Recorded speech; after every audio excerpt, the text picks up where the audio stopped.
دا درې تنه زنانه چې دي دا د سعودي په ایئرپورټ باندې نیولی شوي دي د منشیاتو سره چې 15 کاله په دې باندې قید خرطلی د دې سره 2 تنه چې دي نور هم دي 15 کسان چې دي دا نیولی شوي دي او 15 کاله قید چې دی په دې باندې خطلی د سره وجې نه پې دا قید خطلی چې د دې سره منشیات نیولی شوي دي د زنانو چې دی دا په خپله نه وړل دي چې دی عمرې له تلل خو دوی دوکه شوي دي دوکه شوي څنګه دي چې دوی له لالچ دا ورکړی شوی چې تاسو له موږ فری عمره چې دا د هغې پیکیج درکو او تاسو به دې فری عمره باندې لاړ شئ نو کله چې دوی به دې عمره باندې تلل نو په ایئرپورټ کې د اسلام آباد چې کوم ایئرپورټ دی وایي په هغه ایئرپورټ کې ورته کس ولاړه او هغه له بیکونه ورکړي دي بیکونه وله ورکړي کم کس چې په دې باندې عمره کوله نو هغې کس وله بیکونه ورکړي دي او په ایئرپورټ باندې چې دی ورلېږلي چې په ایئرپورټ یې لېږلي د اسلام آباد د ایئرپورټ نه وتلي دي او هلته کې د سعودي د جدې په ایئرپورټ کې چې دی هلته نیولی شوي دي د مشران زنانه دي نو دې چې هلته نیولی شوي د دې سره منشیات نیولی شي ځکه په بیک کې ورته کس چې دی منشیات یې ښودو نو 15 کاله چې دی په دې باندې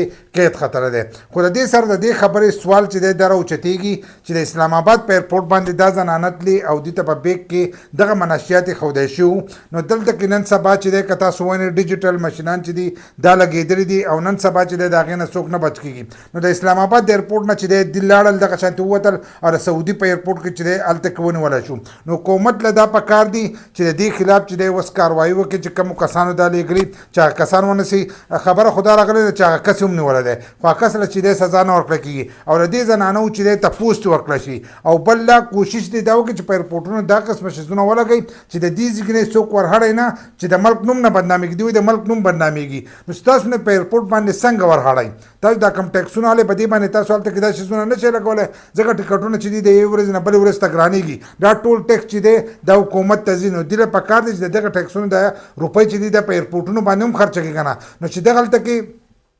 صحیح مشینان لګېدلی وي نو دا زنانه چې دي دا به د اسلام آباد په ایئرپورټ کې چې دی هلته به راګیر شوي وي نو دوی به هلته کې د سعودي ایئرپورټ ته چې دی هلته به نه رسېدلې نو دا بېګناه زنانه چې دي دا به وستلي دي 15 کاله چې دی په دې باندې قید خطره دی دغه شانتي د دې سره وایي 2 کسان چې دي هغه نور هم دي کېدی چې هغه نارینه نو هغې ورسره هم ګرفتار کړي دي او هلته کې د سعودي حکومت دی نو اوس د هغو سره به دې خبره کوي چې دا راپرېږدي که نه راپرېږدي او دلته کې چې دی دغه کس چې دی دا دوکه کړي دي چې دلته کې دغه کس له چې دی هم د دې په سر باندې دغه شانتې 15 کاله سزا چې ده په هغه باندې ورغځي او له دې زنانو چې دی د پاکستان حکومت تپوس وکړي تاسو راسره خپل رایه چې دی هغه لازم شریک کړئ